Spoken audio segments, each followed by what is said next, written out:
Słuchajcie, jeżeli uważacie, że to, co się dzieje z naszą planetą, robi człowiek, to wytłumaczcie mi, dlaczego to robi. Około tak, tego akurat nie potrafię wydatować, pojawił się pomysł na plastik. Plastik miał wtedy różne zastosowania i był bardzo rzadki. Parę lat później pojawiły się butelki. Bardzo rzadkie i uważane za, co jest teraz śmieszne, ekskluzywne.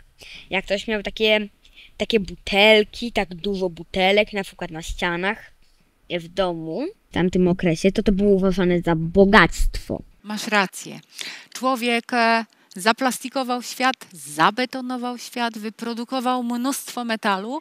To wszystko nie do końca, bo jak to wszystko złożysz razem, to tego jest więcej niż istot ożywionych. Ale jestem bardzo ciekawa, czy ktoś z was wie... Poczekaj chwilkę, poczekaj. Jestem bardzo ciekawa, dlaczego człowiek to zrobił. Mało tego, dlaczego robi to w tej chwili, mając świadomość tego, jakim to jest złem dla planety, dla naszego domu. Bo chcę, żeby im było bo chcą, żeby było nam wygodniej. Gabrysiu, dlaczego człowiek to robi? Jak myślisz? Myślę, że moim zdaniem on wiem, że on o tym myśli, że zabija planetę, ale może on to robi tak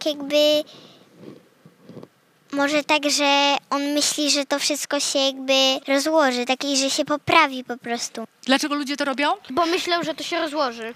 Czy to się rozłoży? Nie. Ludzie bardzo dobrze wiedzą, że to na przykład mieliśmy takie krzyżenie w podręczniku, na przykład guma do życia, taka zwykła guma do życia się w 5 lat rozłoży. 5 lat. A nie dłużej? 5 A plastikowa butelka wiecie ile lat? Około 500 000. Moim zdaniem 200. Moim zdaniem Ale nie około będziemy się 500 000 licytowali, to i tak się jest rozkładać. za długo. Słuchajcie, dlaczego człowiek to robi? Skoro ma świadomość, co powoduje, że on cały czas Chce mieć rządzę. Co chce mieć? Każdy człowiek chce mieć rządzę. Co to znaczy? Nie. Ale co to znaczy, że każdy człowiek chce mieć rządzę? Co to jest rządza? Że bardzo dużo ludzi, których nie obchodzi nic poza samym sobie. Niestety tak. Krysiu? A Kuba, ty chciałeś coś powiedzieć? Tak. No to mów. Bo ja chciałem dodać jeszcze to do tego tematu, że według mnie człowiek bardzo dobrze sobie zdaje z tego sprawę. Ponieważ zdaje sobie z tego sprawę. Zdawał i będzie zdawać. Tylko że najpierw planowano wyprodukować tylko trochę plastiku i go przetapiać i przetapiać stary plastik w nowy plastik, z którego będą tworzone nowe butelki.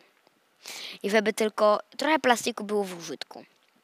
Ale hiperinflacja, która była wtedy, kiedy się pojawił, momentalnie spadła i wszyscy się na plastik rzucili. Wszystko, co było plastikowe, zrobiło się modne i jednak trzeba było coraz więcej tego plastiku produkować. A im więcej tego plastiku, tym więcej zapotrzebowania, a im więcej zapotrzebowania,